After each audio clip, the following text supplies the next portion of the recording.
Assalamualaikum warahmatullahi wabarakatuh. Kami dari kelompok 3 di sini akan mempresentasikan hasil diskusi kami yang berjudul Hakikat Menulis di Kelas Tinggi. Sebelum itu, saya akan memperkenalkan nama-nama kelompok kami. Yang pertama, saya sendiri Rahmidia sebagai moderator sekaligus pemateri ketiga. Kedua, Reza Oktrianti sebagai pemateri pertama. Ketiga, Riki Irawan sebagai pemateri kedua. Dan yang terakhir, Sulistia Harpani sebagai pemateri keempat. Assalamualaikum warahmatullahi wabarakatuh. Nama saya Risa Kranti sebagai pemateri pertama. Di sini saya akan menjelaskan tentang pengertian menulis menurut para ahli. Di antaranya, yang pertama ada Hargrove dan Potet. Menulis adalah upaya tentang menggambarkan pikiran, ide, perasaan dalam bentuk simbol. Simbol yang dimaksud di sini adalah simbol sistem bahasa penulisan. Bahasa inilah yang digadang-gadang sebagai media sarana komunikasi. Jadi pengertian menulis adalah suatu kegiatan mengungkapkan gagasan, pikiran, pengalaman, dan pengetahuan ke dalam bentuk catatan dengan menggunakan aksara, lambang, atau simbol yang dibuat secara sistematis sehingga dapat dengan mudah dipahami orang lain.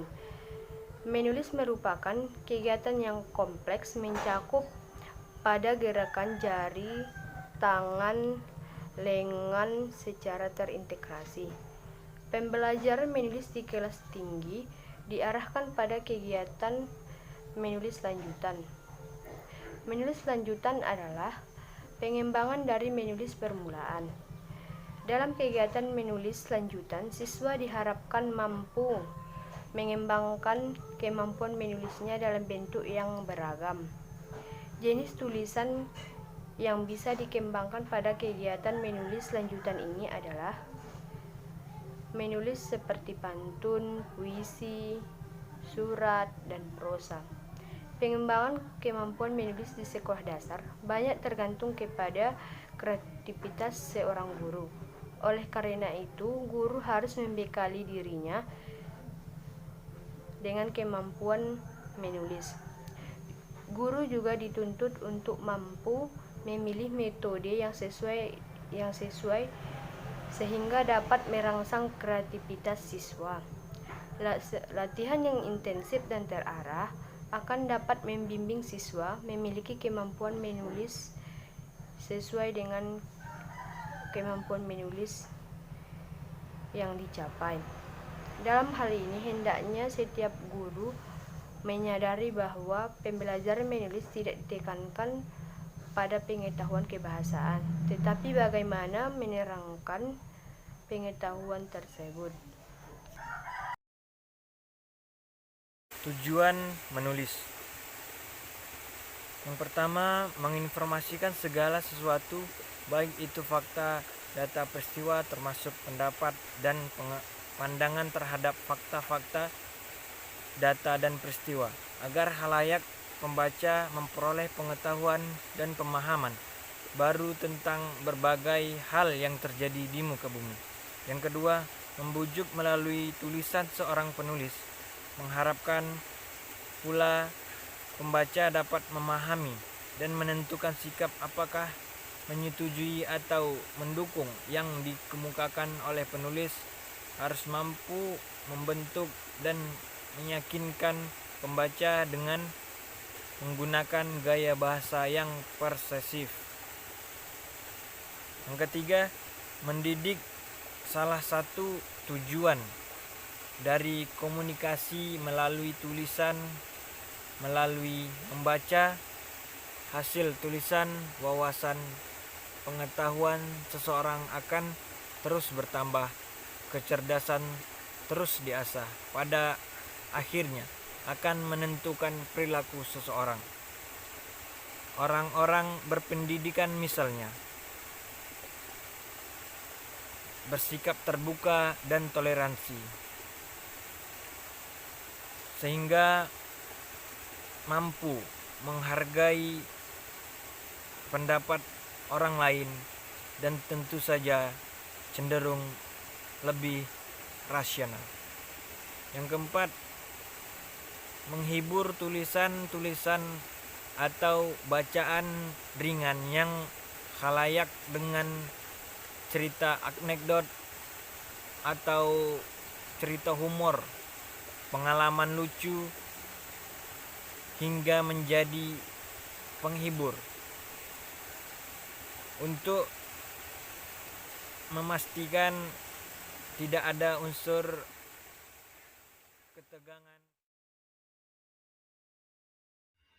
Selanjutnya, saya akan menjelaskan mengenai jenis-jenis kegiatan menulis di kelas tinggi. Yang pertama, deskripsi. Deskripsi adalah paragraf yang menjelaskan kepada pembaca tentang suatu hal atau objek, seolah-olah pembaca itu dapat melihat, mendengar, dan merasakan. Kedua, narasi, yaitu jenis tulisan yang isinya menceritakan tentang suatu peristiwa atau kejadian.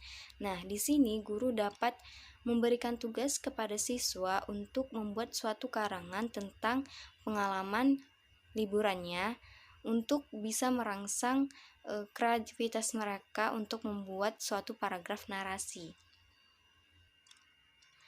Ketiga, argumentasi, yaitu ragam wacana yang mengungkapkan ide, gagasan, atau pendapat penulis yang disertai dengan fakta-fakta. Nah, di sini guru dapat menugaskan siswa untuk membuat suatu opini mengenai bisa jadi tentang temannya sendiri dan lain-lain. Keempat, eksposisi, yaitu ragam wacana yang menjelaskan tentang sesuatu dengan tujuan memberikan informasi. Nah, di sini untuk memberikan gambarannya, guru dapat memberikan siswa suatu teks berita sehingga siswa dapat mendapatkan bukti konkret untuk mendapatkan apa itu jenis paragraf eksposisi. Kelima, persuasi, yaitu jenis karangan atau tulisan yang bertujuan untuk meyakinkan atau membujuk seseorang agar melakukan sesuatu yang dikehendaki penulis. Nah, di sini guru dapat menugaskan siswa untuk membuat suatu slogan atau ajakan untuk bergotong royong, bisa jadi membersihkan sesuatu di sekolah, dan seperti itu. Di sini saya akan menjelaskan mengenai metode pembelajaran menulis di kelas tinggi. Yang pertama, kegiatan menulis berdasarkan rangsangan visual. Kegiatan ini dilakukan dengan cara menyajikan gambar atau film yang membentuk rangkaian cerita, dan siswa diminta untuk membuat karangan berdasarkan film atau gambar yang telah diperlihatkan. Yang kedua, kegiatan menulis berdasarkan rangsangan suara. Dilaksanakan dengan cara menyajikan suara yang dapat berbentuk dialog, diskusi, atau tanya jawab, baik berupa rekaman suara atau langsung. Yang ketiga, kegiatan menulis laporan. Kegiatan ini dilakukan dengan cara meminta siswa untuk membuat laporan kegiatan yang pernah dilakukan, seperti melakukan kegiatan wawancara, mengikuti khotbah Jumat, ataupun mengikuti seminar diskusi. Dan yang keempat, kegiatan menulis dengan rangsangan buku. Kegiatan ini dilakukan dengan menyajikan teks bacaan, dan siswa diminta untuk membuat karangan berdasarkan teks yang telah dibacanya. Bentuk tugas yang dapat dilakukan siswa berupa rangkuman, ringkasan, sinopsis, resensi, atau membuat kritik. Yang kelima, yaitu kegiatan menulis surat. Dilakukan dengan cara siswa diminta untuk menulis sebuah surat atau surat resmi yang dapat berupa lamaran kerja, surat undangan rapat, atau surat pribadi kepada orang tua atau teman. Dan yang keenam, menulis karangan bebas. Dilaksanakan dengan cara meminta siswa untuk membuat karangan dengan tema dan sifat karangan yang ditentukan oleh siswa. Problematika dalam menulis di kelas tinggi. Yang pertama ada penulisan huruf. Dalam penulisan huruf, siswa seringkali salah dalam menulis huruf. Beberapa kesalahan dalam penulisan huruf yaitu tata cara menulis kapital dan huruf kecil. Mereka salah menulis di awal kalimat nama orang, nama tempat, nama jabatan, dan nama karangan. Yang kedua, kesalahan dalam menulis tanda baca. Kesalahan ini sering ditemui pada semua jenjang pendidikan, baik di sekolah madrasah maupun perguruan tinggi. Contoh, tidak digunakan tanda petik, pada penulisan percakapan dua orang atau lebih. Yang ketiga, kesalahan dalam menulis kata depan, imbuhan, dan pemusatan kata.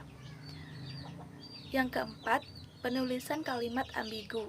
Contohnya, kucing makan tikus mati, istri Pak Lurah yang baru hadir dalam acara itu. Dan yang kelima, yaitu penulisan paragraf. Funky.